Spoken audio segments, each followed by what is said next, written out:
Hey, guys, tonight, we're diving into a tale that's less about thunderous battles and more about the rustle of wheat fields and the quiet hum of the earth. We're going to explore a story from ancient Greece, one that doesn't involve heroes slaying hydras or gods turning mortals into swans. Instead, we'll peel back the layers of a myth that explains the seasons, but also, surprisingly, why one of the most vital celebrations in the ancient world, the harvest festival of Demeter, was marked by quiet music and a profound sense of awe rather than boisterous revelry. You might think you're in for another exciting mythological adventure, but I warn you, tonight's journey is designed to be as soothing as a summer breeze through a wheat field. You probably won't survive this without drifting off, and honestly, that's the goal. So before you get comfortable, take a moment to like the video and subscribe, but only if you genuinely enjoy what I do here. And as you settle in, let me know in the comments where you're listening from and what time it is for you right now. Now, dim the lights, maybe turn on a fan for that soft background hum, and let's ease into tonight's journey together. You feel the gentle rise and fall of your chest as you lie there, your gaze perhaps drifting to the ceiling, or maybe your eyes are already closed, the world outside beginning to recede. Imagine, if you will, the golden fields of Greece, not as they are today, but as they were millennia ago, bursting with ripe grain under a benevolent sun. This was the domain of Demeter, the goddess of agriculture, harvest, and sacred law. She wasn't one of the flashy Olympians always stirring up drama. No, Demeter was the grounded one, literally. Her power hummed in the soil, in the growth of every stalk of wheat, every barley ear. You picture her not draped in flowing silks, but perhaps in simple, sturdy linen, her hands calloused from touching the earth, a garland of wheat in her hair. She was, in essence, the original farm-to-table enthusiast, long before it was a trendy hashtag. You can almost smell the dust motes dancing in the sunbeams, the faint scent of dry earth and burgeoning life. For ages, Demeter had ensured the bounty of the land. Mortals revered her, of course, because let's be honest, starvation tends to make you quite spiritual. Her festivals were occasions of profound gratitude, but they weren't the wild wine-soaked parties you might associate with Dionysus. No, these were more reverent. Think hushed prayers, quiet offerings, the gentle rustle of leaves in a temple grove. Historians still argue whether the quietude was due to the solemnity of life-giving gifts, or perhaps a reflection of Demeter's own reserved nature. But even a goddess as steadfast and rooted as Demeter wasn't immune to the capricious whims of fate, or more accurately, the capricious whims of her brother Zeus. And this, my friend, is where our story truly begins to unfold, pulling you deeper into the quiet hum of ancient secrets. Demeter had a daughter, Persephone, a vision of youthful spring, innocent and bright, flitting through meadows with a light-heartedness that could make even the most stoic satyr crack a smile. Persephone was the embodiment of burgeoning life, the promise of the coming harvest. You see her now, perhaps in your mind's eye, a splash of vibrant color against the green, her laughter echoing like wind chimes.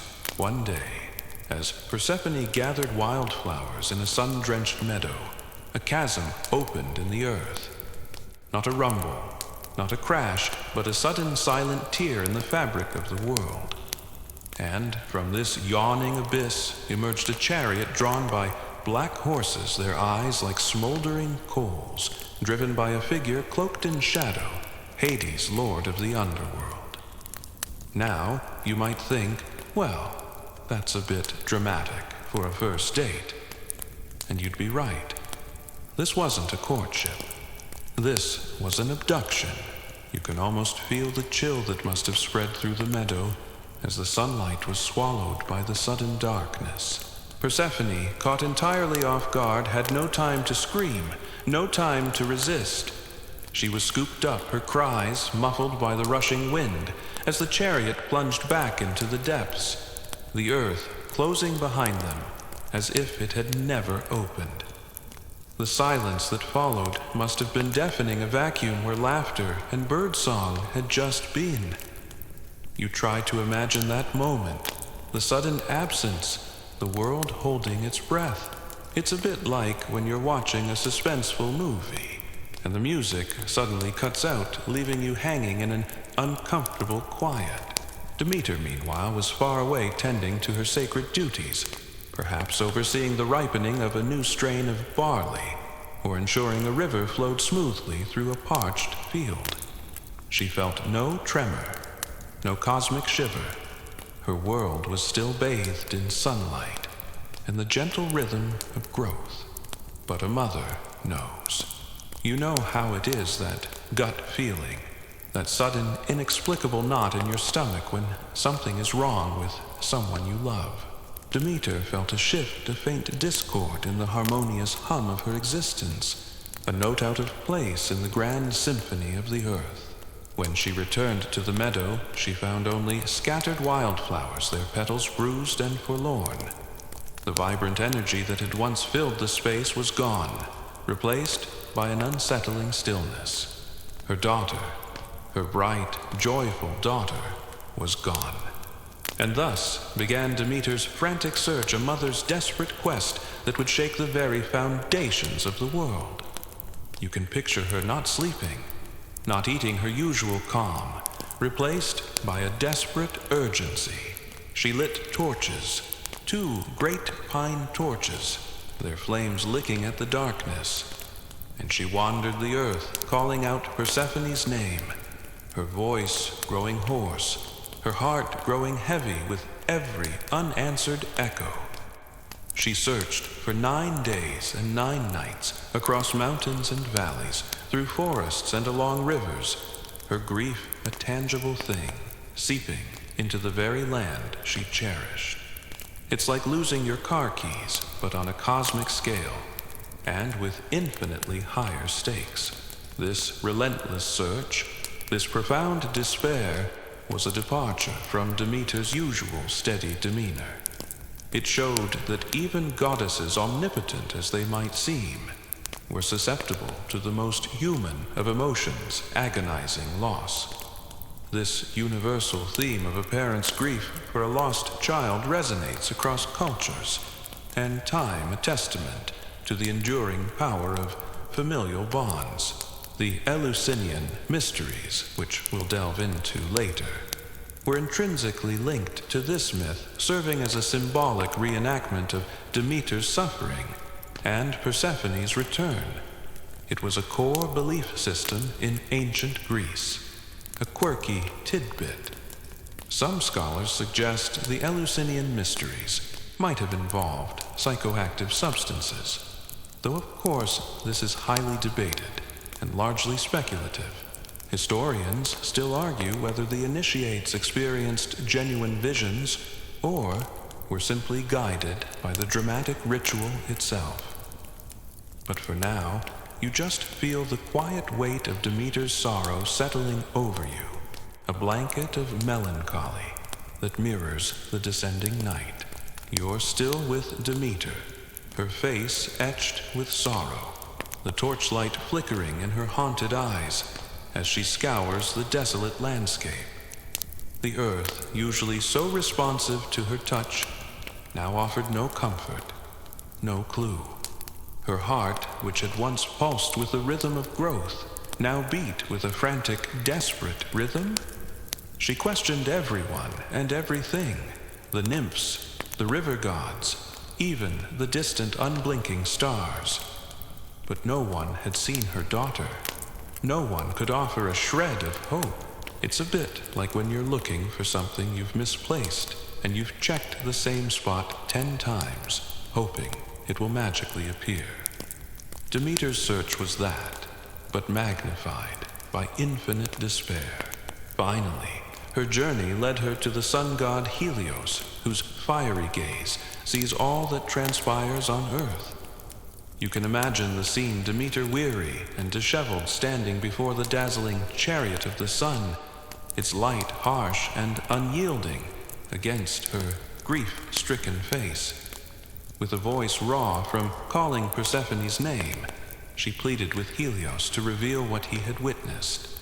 And Helios, though generally a detached observer of mortal and divine affairs, took pity on her. He told her that Hades, lord of the underworld, had taken Persephone with the direct approval of Zeus himself. Now you might be thinking, Zeus, the king of the gods, why would he allow such a thing? And that, my friend, is where the tangled web of Olympian politics comes into play. Zeus, ever the pragmatist, and perhaps a little bit opportunistic, had consented to Hades taking Persephone as his bride. It was a power play, a strategic alliance, solidifying Hades' position as a powerful, if grim, ruler, and perhaps ensuring a certain divine balance. It was a transaction, a bargain struck without a thought for the feelings of a mother or a young goddess. You can almost hear Zeus saying, "It's for the greater good, Demeter. Trust me, it's not personal. It's just business." Except, of course, it was intensely personal. This revelation hit Demeter with the force of a divine lightning bolt. Not only was her daughter gone, but her own brother, the supreme ruler of the cosmos, had orchestrated it. The betrayal must have stung deeper than the loss itself. Her sorrow curdled into a furious indignation, a cold, burning rage that began to spread from her heart outwards, chilling the very essence of the earth. You can almost feel the temperature drop the air, growing heavy and still. In ancient Greek society, arranged marriages, even for goddesses, were common, while the myth portrays Hades' actions as an abduction. The underlying social reality was that a father, Zeus in this case, had the right to betroth his daughter without her consent or even her mother's.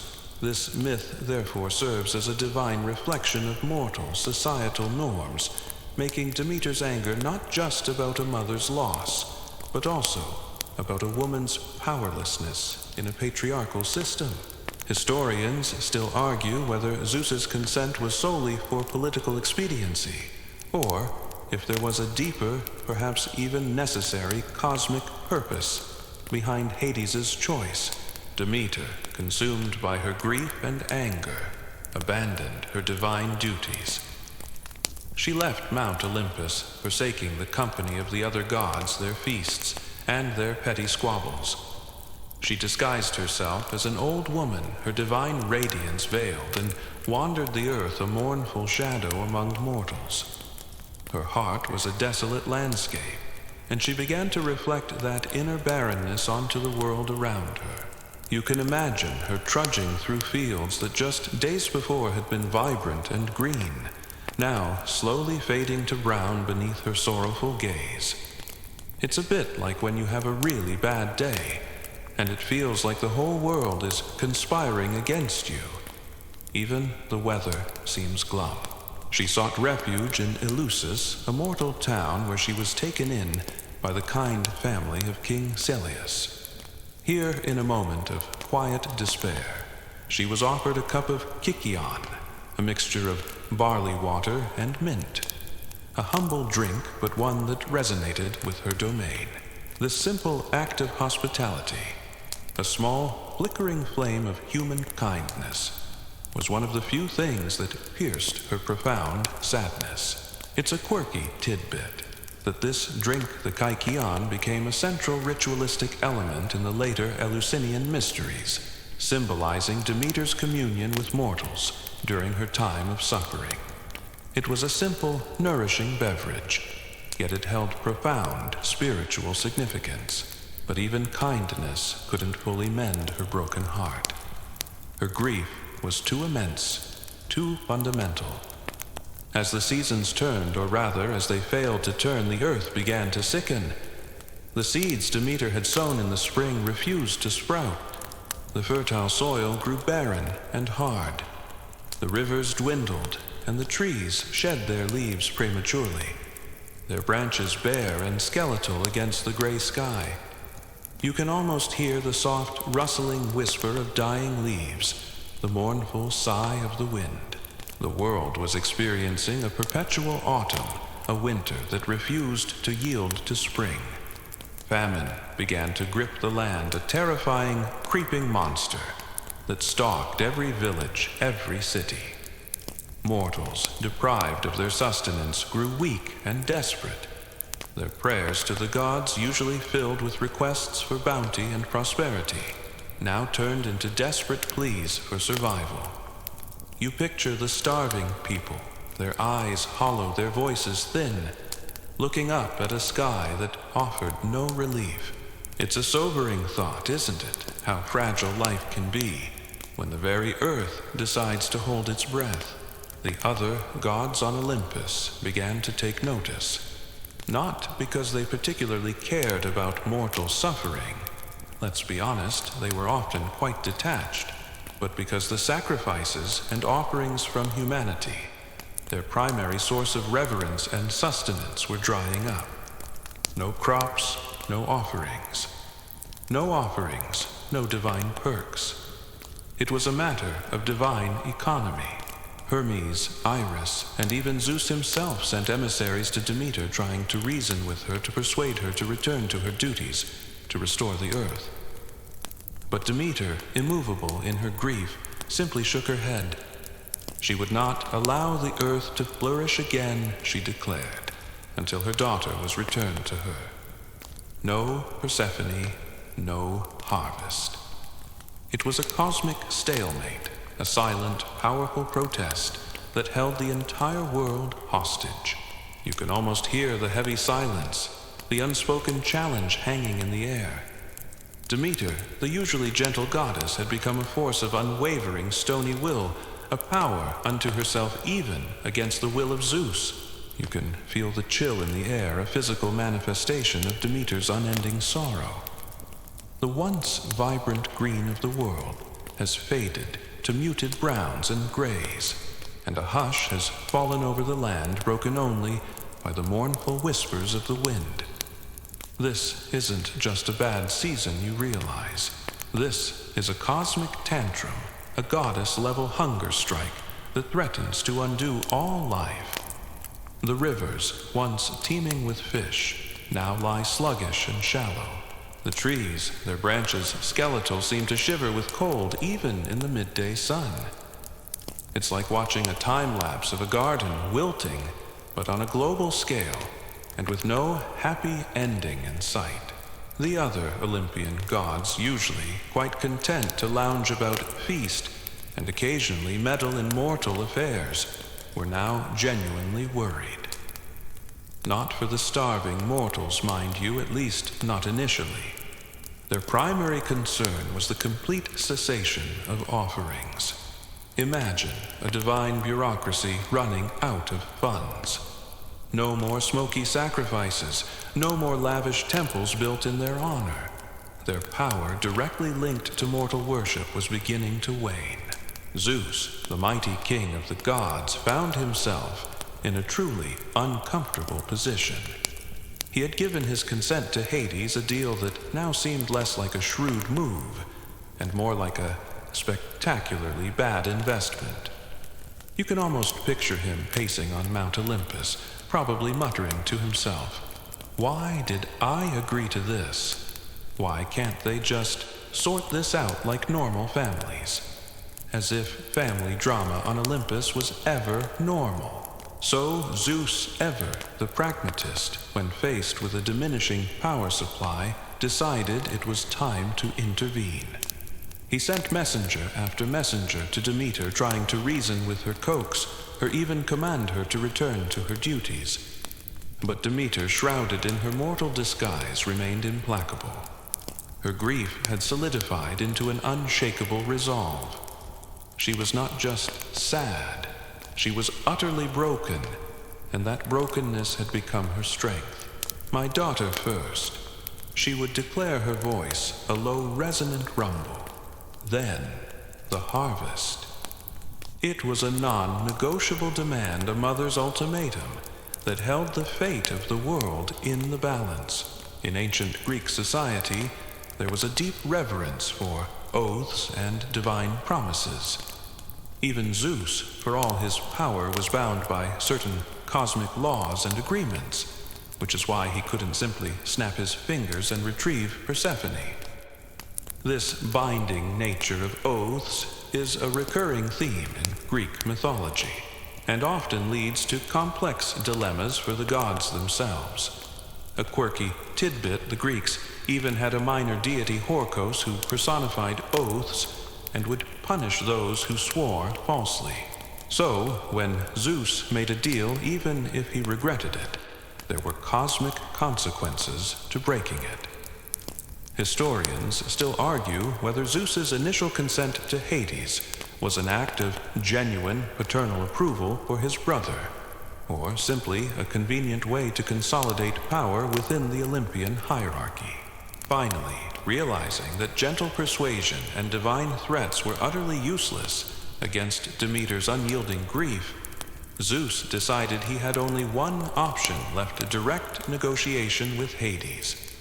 And for such a delicate mission, he chose his swiftest and most diplomatic son, Hermes, the winged messenger of the gods.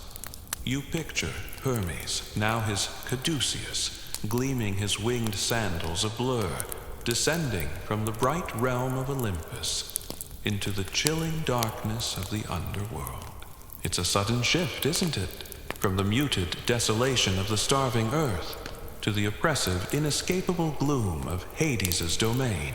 Hermes, always the clever one, knew this wouldn't be an easy negotiation. Hades was notoriously stubborn, a ruler who rarely relinquished anything he had claimed. His realm was a place of shadows and silence, where the souls of the dead drifted like lost leaves. You imagine the air growing heavier with each step Hermes took downwards, the light fading, replaced by an eerie perpetual twilight.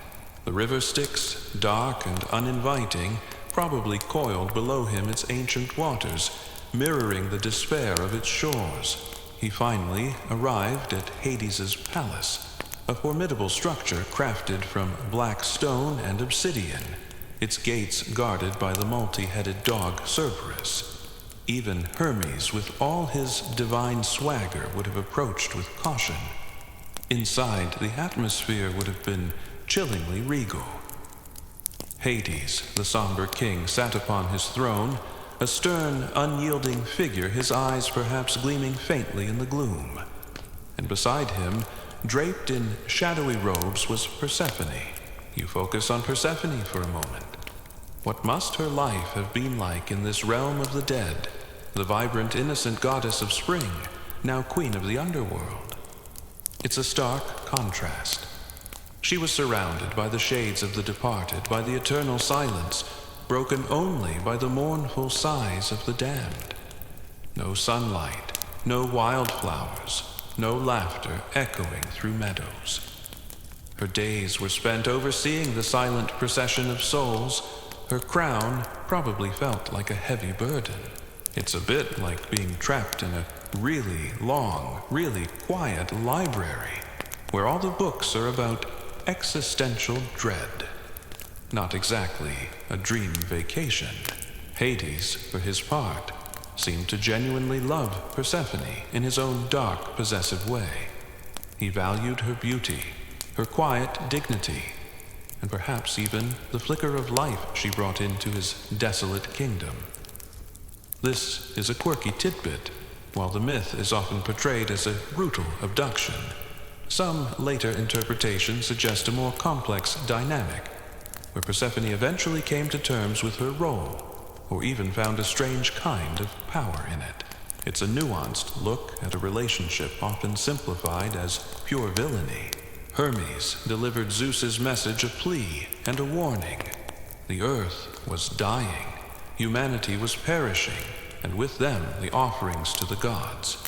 Even Hades, insulated in his realm, would eventually feel the repercussions. The balance of the cosmos was at stake.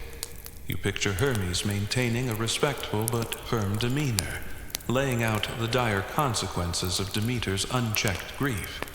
It was a high-stakes poker game, and Hades held a very valuable card. Hades listened his expression unreadable. He understood the implications. He might be the ruler of the dead, but he was still a part of the Olympian family, and a dying world meant a dying pantheon. He was a god of order in his own way, and the chaos on the surface world would eventually ripple down to his own domain. However, he also knew that he held a powerful advantage. Persephone had eaten in his realm. You're still deep in the underworld, the chilling silence punctuated by the faint echoes of Hermes' urgent pleas. You can almost feel the oppressive weight of the black stone walls, the faint metallic scent of the earth's core. Hades on his throne was a picture of unyielding authority. His gaze fixed on Hermes, considering the implications of this cosmic crisis. He was not swayed by pity for the mortals. Pity wasn't exactly his strong suit, but the notion of the other gods losing their power and the potential disruption to the cosmic order that certainly got his attention. After all, even the Lord of the Dead preferred a quiet, orderly domain rather than one filled with chaotic, starving shades. It's like when your noisy neighbors finally impact your quiet enjoyment of your home. Suddenly, you're motivated to do something. The ancient Greek concept of the underworld was not always a place of torment for everyone. While Tartarus was for the wicked and the Asphodel Meadows for the ordinary, Elysium was reserved for heroes and the righteous. Hades' realm was complex, reflecting a nuanced understanding of death and the afterlife. This particular aspect, a quirky tidbit, highlights that Hades wasn't simply a devil figure. He was a god of a specific, necessary domain, a vital part of the cosmic balance. Historians still argue whether the Greek underworld structure evolved over time due to philosophical shifts, or if it was consistently imagined in layers from the earliest myths. Hades, in his grim wisdom, knew he had a trump card. There was an ancient, unbreakable law, a rule as old as time itself. Anyone who consumed food in the underworld was bound to remain there. And Persephone, whether through innocent curiosity, a moment of weakness, or perhaps even a subtle cunning inducement from Hades himself, had eaten. She had partaken of a handful of pomegranate seeds, just 6 of them shining like tiny blood-red jewels in the eternal gloom. You can almost see them now nestled in her palm, an innocuous snack that sealed her fate. This act, seemingly so small, was monumentally significant. It was the unwritten contract, the binding spell. Hermes, upon hearing this, probably felt a knot of dread in his stomach, even as he maintained his diplomatic composure. He knew the ancient laws were absolute. They couldn't be circumvented, not even by Zeus himself.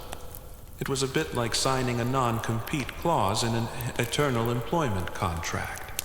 Once you eat the company snacks, you're committed for eternity. So Hades, with a faint, almost imperceptible smirk, delivered his terms. He would release Persephone, but only for a portion of the year. For the remaining part, she would return to him, to reign as his queen. The number of pomegranate seeds she had eaten 6 would determine the number of months she would spend in the underworld. 6 months with her mother, 6 months with her husband. A cosmic custody agreement brokered by famine and divine desperation. Hermes, realizing this was the best deal he was going to get, quickly relayed the terms to Zeus, who in turn sent the message to Demeter. You imagine Demeter still veiled in her grief receiving this news. A flicker of hope, perhaps, but also a fresh wave of agony. Her daughter was not truly free. She would be forever tied to the grim king of the dead. It was a compromise, a bittersweet victory. It was like getting half of what you wanted, but that half still feels immensely heavy.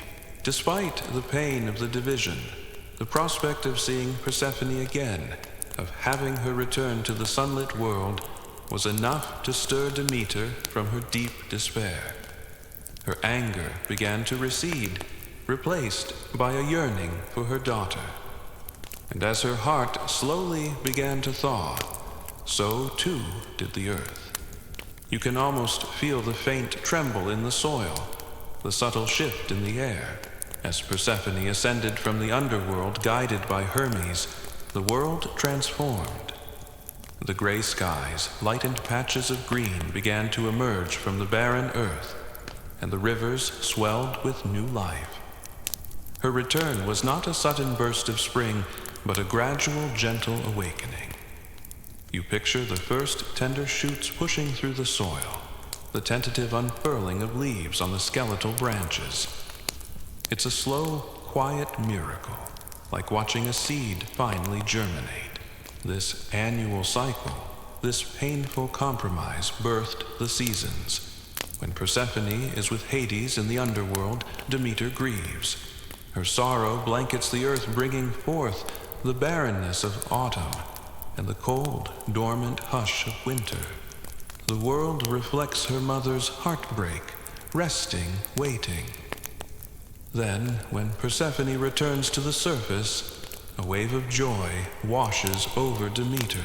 Her delight causes the earth to burst forth in vibrant life, ushering in the warmth and growth of spring and the lush abundance of summer. This cycle, you realize, is a powerful metaphor for life, death, and rebirth. It's not just a quaint story about why we have 4 seasons. It's a profound commentary on loss and renewal, the inevitability of change, and the enduring power of a mother's love. The understanding of seasons was critical for ancient agricultural societies, and this myth provided a compelling narrative framework for understanding their existence and necessity. This wasn't merely a philosophical exercise, it was a practical explanation for the very rhythm of their survival. The compromise established a permanent rhythm for the world. 6 months of quiet dormancy, 6 months of vibrant growth. It was a constant reminder of Persephone's divided existence, a cosmic pendulum swinging between light and shadow. And this, my friend, explains why Demeter, for all her joy at Persephone's return, never truly forgot the pain of her absence. Her celebrations of the harvest, while joyous, were always tinged with a quiet solemnity, a memory of the darkness from which the bounty emerged. It's like when you've been through something truly difficult, and even in your happiest moments, there's a quiet echo of the struggle. That understanding, that inherent sense of melancholy, mixed with profound gratitude, became the core of her sacred rituals. You settle deeper into the quiet hum of the room as the story shifts from the dramatic cosmic compromise to its profound impact on the mortal world. You feel the subtle change in the air as Demeter's heart begins its slow thaw, an almost imperceptible promise of renewal. The faint scent of damp earth and new growth seems to waft through the stillness, replacing the bitter chill of despair. This gradual awakening, you realize, is more comforting than a sudden jarring burst of spring. It's like waking up slowly from a deep sleep, stretching languidly as the world comes into focus. The gods, observing the first tentative signs of life returning to the fields, finally breathed a collective sigh of relief. Offerings would resume their power, would be replenished, and the delicate balance of the cosmos would be restored, albeit with a new, enduring rhythm.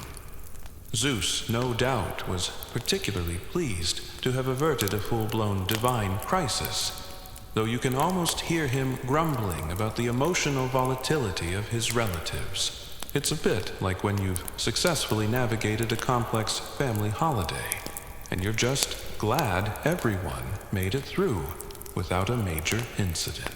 As Persephone began her annual ascent from the dark realm of Hades, guided by Hermes, the very fabric of the earth responded. First, a timid green blush appeared on the previously barren hillsides. Then, the sleeping seeds stirred beneath the soil, stretching tiny rootlets into the warming earth. The rivers, which had dwindled to mere trickles, began to swell their waters, murmuring with renewed life. You can almost feel the gentle current cool and refreshing against your skin. This return of Persephone was not celebrated with boisterous fanfare or riotous festivals, at least not initially.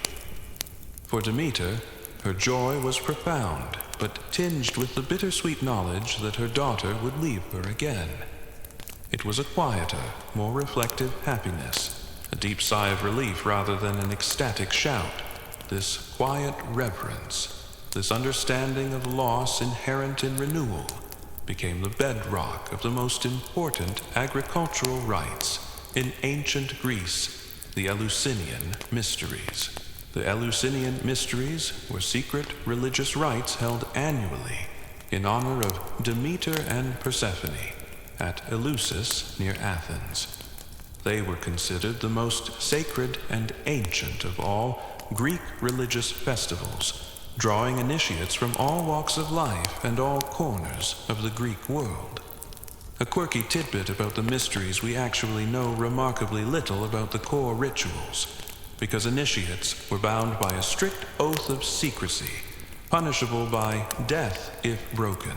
This profound secrecy, historians still argue whether it was designed to protect sacred knowledge or to enhance the mystique and power of the cult, makes piecing together the exact proceedings a fascinating, ongoing puzzle. The mysteries were not about wild revelry or public display. They were deeply personal, transformative experiences, promising initiates a better afterlife and a deeper understanding of the cycle of life, death, and rebirth. You might imagine them as a spiritual journey, a profound pilgrimage for the soul. The central narrative of Demeter's grief and Persephone's abduction and return was not just a story. It was a living myth reenacted and deeply felt by those who sought initiation. Thousands would flock to Eleusis each year, from the humblest farmer to the most powerful philosopher. They would undergo a rigorous process, a ritual purification that mirrored Demeter's own journey through sorrow and despair. This wasn't a casual drop-in event. It was a commitment. You picture the eager faces, the serious expressions as people prepared themselves for an encounter with the divine. It's a bit like preparing for a very important exam.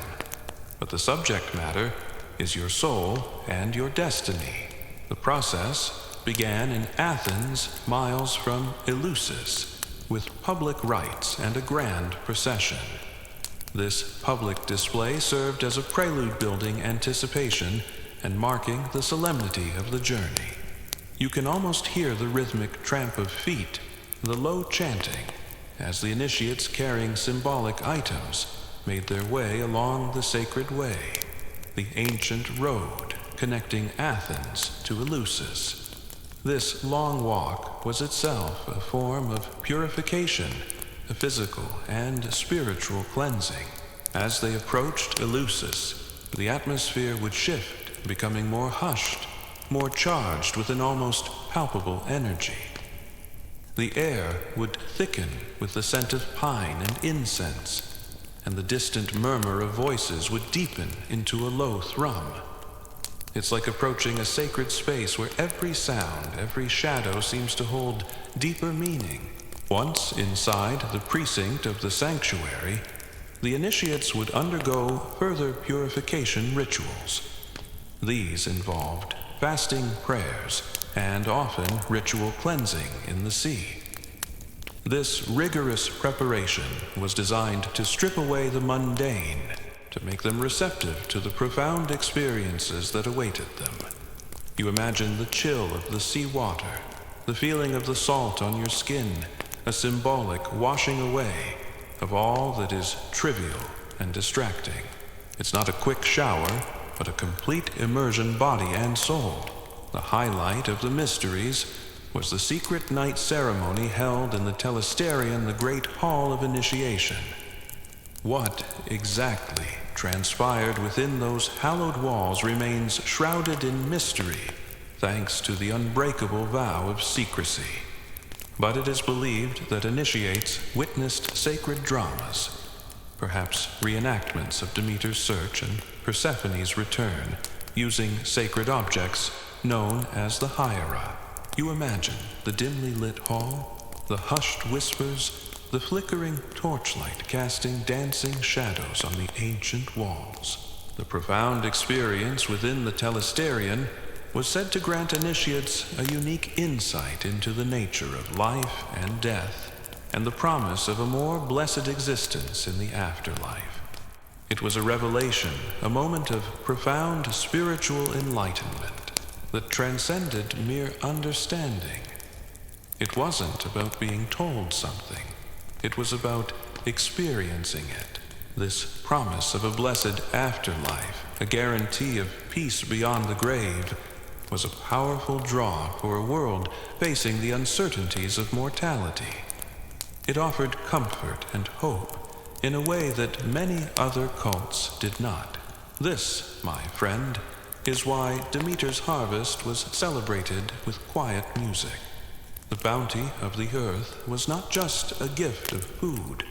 It was a constant reminder of the painful separation and joyful reunion, the cyclical nature of existence.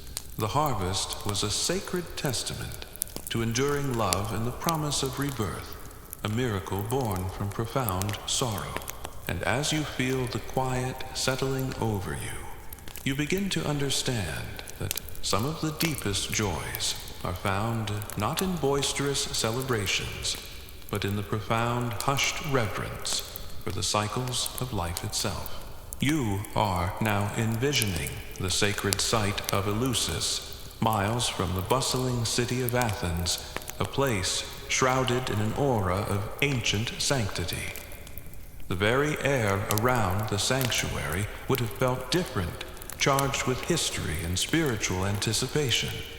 You imagine the initiates weary from their long journey, but their eyes alight with a quiet determination as they finally reach the gates. This wasn't just a temple. It was the spiritual heart of Demeter's cult, the very place where her profound sorrow had transformed into sacred wisdom. It's a bit like arriving at a renowned retreat after a long, stressful week, knowing that something transformative awaits you. The core of the Eleusinian mysteries wasn't about a grand public spectacle. It was about the individual journey, the personal revelation. The emphasis was on experiencing, not merely observing. You can almost feel the hush that would fall as initiates stepped through the ceremonial entrance, leaving the mundane world behind. The complex of buildings, while impressive, was designed to facilitate a deeply personal experience rather than showcase opulent displays of wealth. Before even approaching the inner sanctum, initiates had to undergo a series of purifications. These weren't just symbolic. They were rigorous, designed to prepare both body and soul for the sacred encounter. You'd participate in ritual baths in the sea, washing away impurities, both literal and metaphorical. Imagine the bracing chill of the Aegean Sea, the feel of the salt spray on your face, a physical cleansing that mirrored the spiritual purification you sought. Then there was the fasting, a period of abstinence that sharpened the senses and focused the mind, creating a heightened state of awareness. This wasn't merely going without food. It was a disciplined act of self-denial, intended to make you more receptive to the divine. The Eleusinian mysteries had 2 levels of initiation. The lesser mysteries held in spring, and the greater mysteries held in autumn. The lesser mysteries served as a preliminary purification and preparation for the more profound experiences of the greater mysteries, which were the main event. It was a step-by-step spiritual progression, much like working your way up a ladder of enlightenment. A quirky tidbit is that even slaves could be initiated into the mysteries, highlighting a remarkable inclusivity that transcended typical social hierarchies of the time. Historians still argue whether this inclusivity was a genuine reflection of spiritual equality or a pragmatic move to broaden the cult's influence. As you moved deeper into the process, you would have participated in the procession along the sacred way from Athens to Eleusis, a physical and spiritual journey of some 22 kilometers. This wasn't a leisurely stroll. It was a pilgrimage. You imagine the rhythmic chanting, the carrying of sacred objects, the shared anticipation among the throng of fellow initiates. The road itself, ancient and worn, would have whispered tales of countless journeys before yours of seekers treading the same path for centuries. It was a profound connection to generations past all, striving for the same elusive enlightenment. Upon arrival at Eleusis, the initiates entered the Telesterion, the great hall of initiation. This massive, windowless hall, designed to hold thousands, would have been dimly lit by torches, creating an atmosphere of profound mystery and expectation. You envision the flickering shadows dancing on the high walls, the low murmur of voices, the scent of burning resin, and human anticipation. It was a space designed to disorient and prepare, to strip away the familiar and open the mind to something entirely new. What precisely happened inside the Telesterion remains one of the most enduring secrets of the ancient world. Initiates were bound by an unbreakable vow known as the Epopteia, which meant beholding. Breaking this vow was considered a capital offense. This extreme secrecy, you realize, was not merely for show. It imbued the mysteries with immense power and prestige, ensuring that the revelation, whatever it was, remained profoundly personal and sacred. It's a bit like being told a truly earth-shattering secret that you can never, ever repeat. The weight of it becomes part of you. However, based on fragmented accounts and archaeological evidence, scholars believe the climax of the mysteries involved a dramatic reenactment of Demeter's search for Persephone, her sorrow, and Persephone's eventual return. This wasn't a theatrical play in the modern sense. It was a ritualistic immersion. You can imagine the initiates having fasted and purified themselves, their senses heightened witnessing this sacred drama unfold. It would have been less about external performance and more about internal experience, evoking profound empathy and spiritual identification. The initiates would have handled or witnessed the display of sacred objects, the hieria, whose exact nature also remains secret. These objects were likely simple agricultural tools, perhaps ears of corn or symbolic representations of the cycle of life and death. The power was not in their inherent value, but in their symbolic resonance, their connection to Demeter's gifts and Persephone's journey. It's a bit like holding a simple seed in your hand and understanding the immense potential for life contained within it. The central revelation, the Epopteia, is thought to have conveyed a profound understanding of the interconnectedness of life, death, and regeneration. For an agrarian society, this concept was fundamental. The mysteries offered not just hope for a blessed afterlife, but also a deeper appreciation for the sacredness of the harvest, the cyclical nature of existence, and the promise of renewal even after death. It was a reassurance that just as the seed dies to give birth to new life, so too might the human soul find renewal beyond the grave. This transformative experience you recognize was why the Eleusinian mysteries drew people from all walks of life for nearly 2 millennia. It wasn't about power or wealth.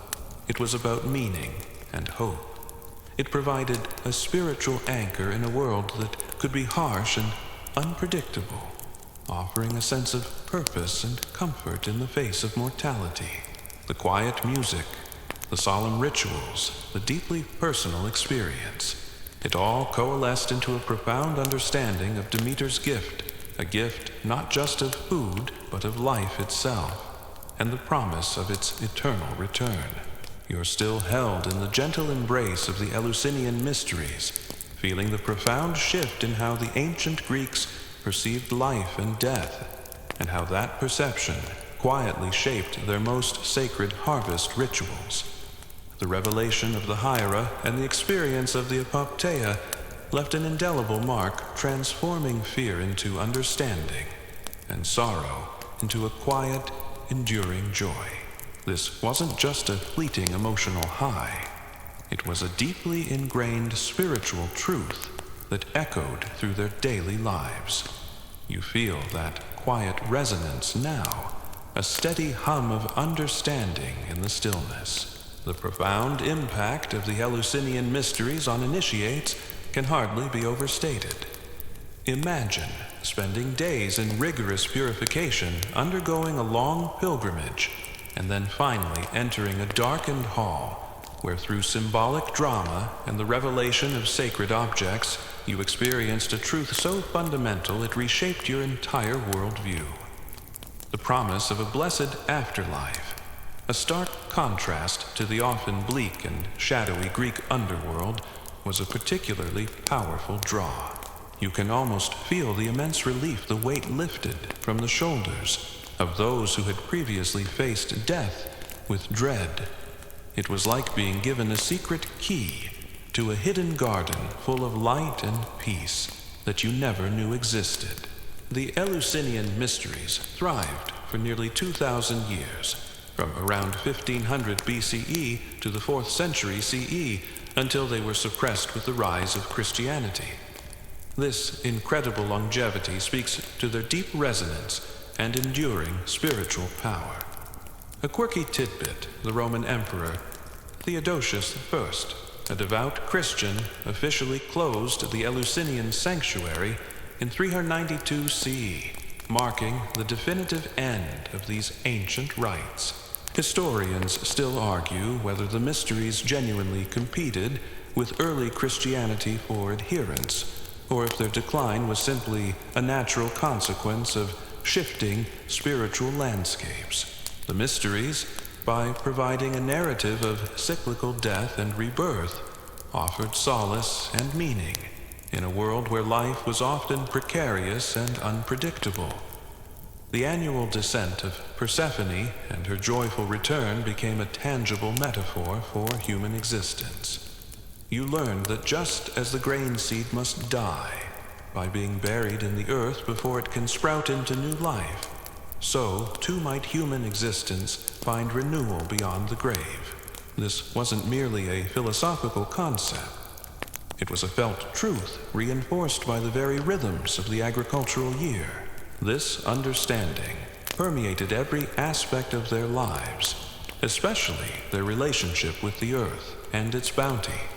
The harvest, therefore, became more than just a logistical task of gathering food. It transformed into a sacred act, a direct communion with Demeter and Persephone. The quiet music, the solemn offerings, the hushed prayers all reflected this deep reverence. It was a recognition that the food they ate was not just sustenance for the body, but a gift from the divine born from a cycle of profound sorrow and miraculous renewal. You imagine the farmers working their fields, their hands stained with earth, but their hearts filled with a quiet sense of the sacredness of their labor. The core's return. Persephone's annual ascent from the underworld was the ultimate embodiment of this rebirth. You picture the world transforming as she rises the earth, thawing seeds, stirring green shoots, tentatively pushing through the soil, and flowers bursting forth in vibrant color.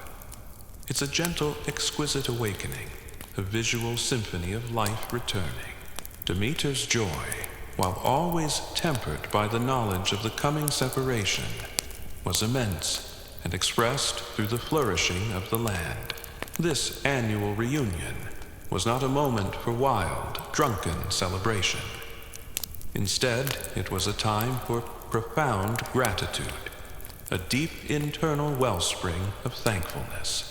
The quiet music that accompanied Demeter's harvest reflected this nuanced emotion. It was a celebration of life's persistence, of resilience, of the promise that even after periods of darkness, light and abundance would return. It wasn't the boisterous joy of a fleeting pleasure, but the deep contentment of a foundational truth. It's like finding comfort in the steady rhythm of your own breath, a quiet reassurance that life continues. The Eleusinian mysteries, therefore, ingrained a unique spiritual sensibility. Initiates were not just followers of a goddess, they were participants in a cosmic drama, inheritors of a profound truth about life and death. The secrecy of the rites ensured that this knowledge remained sacred, personal, and profoundly impactful. It also allowed for a deeper, more direct experience, free from the distractions of public spectacle. This deep personal understanding of the life-death rebirth cycle distinguished Demeter's harvest celebrations. They weren't about external pomp and circumstance. They were about internal reverence and gratitude. The quiet music symbolized this inner peace, this profound acceptance of life's inherent cycles. It was a melody of enduring hope, a testament to the fact that even in separation there is always the promise of reunion, and in death the potential for new life. And as you feel the gentle pull of sleep, you understand that some of the most profound truths are found not in grand pronouncements, but in the subtle whispers of existence, just like the quiet hum of the ancient harvest. You're easing into the quiet rhythm of the ancient world, where the meaning behind Demeter's harvest celebrations continues to unfold with the gentle, persistent hum of unspoken knowledge. The quiet music, the subdued joy, it all makes perfect sense once you grasp the profound understanding gained from the Eleusinian mysteries. It's a joy born not from fleeting pleasure, but from a deep, abiding connection to the fundamental cycles of life and death. You feel that gentle peace settling over you, a quiet harmony that resonates with the natural world. The core of Demeter's preference for this quiet rejoicing lay in the very nature of her daughter's return. While Persephone's ascent from the underworld brought immense relief and the blossoming of spring, it was always with the knowledge that she would inevitably descend again. This cyclical pattern imbued the harvest with a bittersweet quality. It was a time of immense bounty, yes, but also a poignant reminder of the temporary nature of all joy and the inevitability of separation. You can almost feel that subtle undertone of melancholy, like a minor chord woven into a beautiful melody. The festivals of Demeter and Persephone were inextricably linked to the agricultural calendar, celebrating the planting, growth, and harvesting of grains, which were the staple food for most of ancient Greece. Their religious significance was deeply intertwined with the practical realities of survival. A quirky tidbit: the Thesmophoria, another festival dedicated to Demeter, was exclusively for married women and involved secret, often earthy rituals related to fertility and agriculture. Historians still argue whether the Thesmophoria served as a more primal, overtly sexual counterpart to the more refined Eleusinian mysteries, or if they represented different facets of Demeter's diverse cult. Think about it. Most ancient Greek festivals for other deities like Dionysus or Zeus were often raucous affairs filled with wine feasting and ecstatic revelry. There were loud chants, boisterous processions, and often a fair bit of public spectacle. You imagine the contrast, the clamor and shouting of a Dionysian procession versus the hushed reverence of Eleusis. It's a bit like comparing a rock concert to a classical symphony. Both powerful, but in very different ways.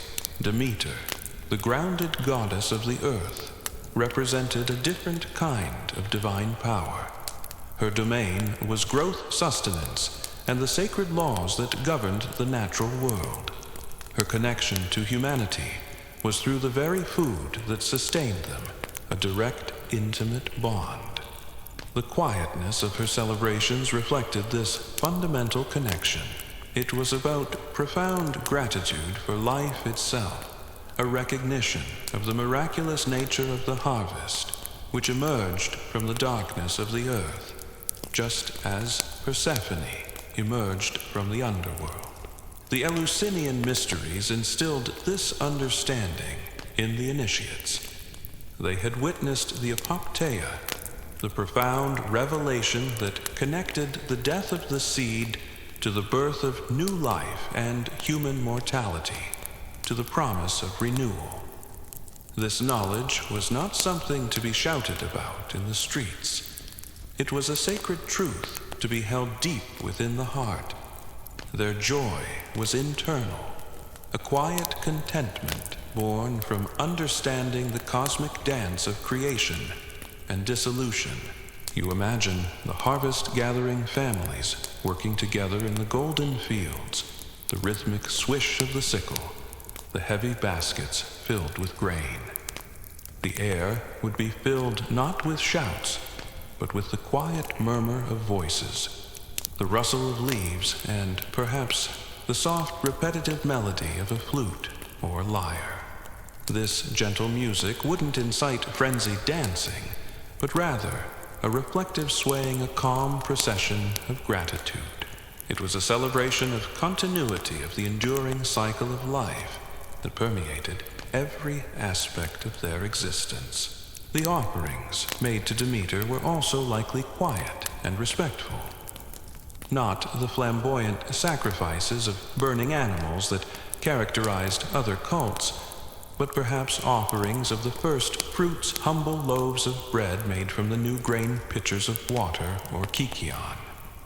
These were direct, intimate expressions of gratitude for her life-giving gifts, offered with a solemnity that mirrored the profound journey she had undertaken to bring her daughter back to the light.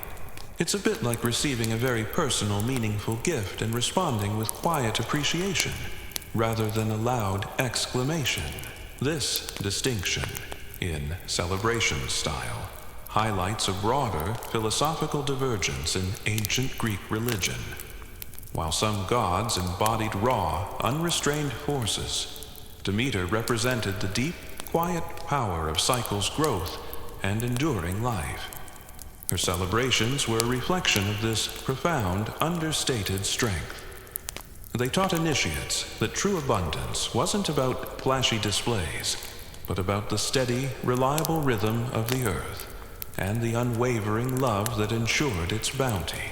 The quiet music then was a gentle echo of the silent depths from which life sprang. It was a melody of acceptance, of resilience, and of profound, quiet gratitude for the enduring promise of renewal that Persephone's return embodied. It was a reminder that even after the darkest winter spring always inevitably returns, bringing with it a quiet yet powerful promise of hope. You're now reaching the quiet conclusion of our journey, feeling the gentle pull of the narrative guiding you deeper into a state of profound calm. The enduring influence of Demeter's story and the quiet reverence of her harvest is a testament to the power of ancient wisdom to speak to our modern souls. The subtle echoes of the Eleusinian mysteries promising rebirth and understanding continue to resonate, transforming the quiet hum of the night into a soothing lullaby. You feel that gentle peace settling over you, a quiet acceptance of the world's ancient rhythms. The legacy of the Eleusinian mysteries is not carved in stone for all to see, but rather woven into the very fabric of human consciousness. It's found in the enduring appeal of stories about loss and renewal, in our innate need to find meaning in suffering, and in the comfort we draw from the cyclical nature of life. The secrecy of the rites, far from being a limitation, amplified their power, transforming a set of rituals into a deeply personal and often life-altering experience. You consider how some of the most impactful moments in your own life might have been quiet ones, moments of sudden clarity or deep internal understanding. The Eleusinian mysteries were deliberately designed to be an ecstatic experience, though ecstatic in the ancient Greek sense meant standing outside oneself, a profound spiritual transcendence rather than frenzied revelry. This distinction is crucial to understanding their nature, a quirky tidbit. The initiates of the mysteries were sometimes referred to as mystai, meaning those who are closed, or those who have closed their eyes, referring both to their vow of secrecy and their internal intuitive understanding. Historians still argue whether the apoptia involved a literal vision, a profound intellectual insight, or a combination of sensory and psychological experiences guided by the ritual. The essence of Demeter's story of Persephone's descent into darkness and triumphant return spoke to the universal human experience of confronting death and embracing life. It offered a profound antidote to despair, a tangible promise that after every winter-spring would inevitably return. This wasn't merely a philosophical concept. It was a felt truth reinforced by the very rhythm of the earth itself, as fields died and were reborn each year. You can almost feel the earth breathing beneath you, a slow, steady pulse of life and renewal. This understanding of cyclical renewal is what informed the quiet nature of Demeter's harvest celebrations. The bounty was a gift, yes, but a gift that carried the memory of profound loss and the promise of future separation. The quiet music was a melody of acceptance, a recognition that joy and sorrow are inextricably linked, two sides of the same sacred coin. It was a humble yet profound expression of gratitude for life's persistent generosity, a generosity that emerged from the heart of darkness. You can almost hear that gentle melody, now a soft, comforting hum that lulls you deeper into relaxation. The influence of the Eleusinian mysteries, while no longer overtly practiced, continues to resonate through the archetypes they established. The grieving mother, the innocent maiden, the dark king, the cycle of death and rebirth. These powerful images persist in our stories, our art, and our collective unconscious. They speak to our deepest fears and our most fervent hopes, a timeless narrative that continues to offer solace and meaning. You might find yourself seeing these patterns in unexpected places in the changing seasons, in your own moments of loss and new beginnings. As you drift now, imagine the soft glow of the moon filtering through a window, or the gentle darkness of your room enveloping you. Picture the ancient fields of Eleusis, not as ruins, but as vibrant living spaces, their soil still holding the echoes of countless ceremonies, the quiet whispers of hope and understanding. The air is still perhaps carrying the faint, sweet scent of night-blooming jasmine, or the distant murmur of gentle rain. The story of Demeter and Persephone and the quiet reverence of their harvest reminds us that even in the deepest sorrow, there is a promise of rebirth, that from apparent death, new life can emerge, that the most profound joys are often found not in boisterous celebration, but in a quiet, deeply felt appreciation for the cycles of existence. This understanding, this ancient wisdom now settles over you, a blanket of peace, inviting you to embrace the stillness of the night. The air around you feels softer now, the edges of your thoughts blurring gently into a comforting haze. The images of golden fields and ancient mysteries begin to recede, not vanishing entirely, but dissolving into a peaceful, formless calm. You might feel a gentle warmth spreading through you, a subtle heaviness in your limbs, as if the very essence of rest is drawing you deeper into its embrace. Let your breathing slow, becoming light and effortless, each exhale releasing any lingering tension, any stray thought that might still cling. The quiet music, if you can still perceive it, softens to a mere whisper, a lullaby woven from the rustle of ancient grain and the soft sigh of the night wind. There's nothing more to do, nowhere else to be. Just this present moment, peaceful and still. Allow yourself to sink further deeper into this calm. The world outside, with all its demands and worries, is fading, replaced by the gentle darkness of sleep. You are safe, you are warm, and you are entirely at peace. Let the silence of the ancient earth, the quiet promise of renewal, carry you gently into dreams, and of script, sweet dreams.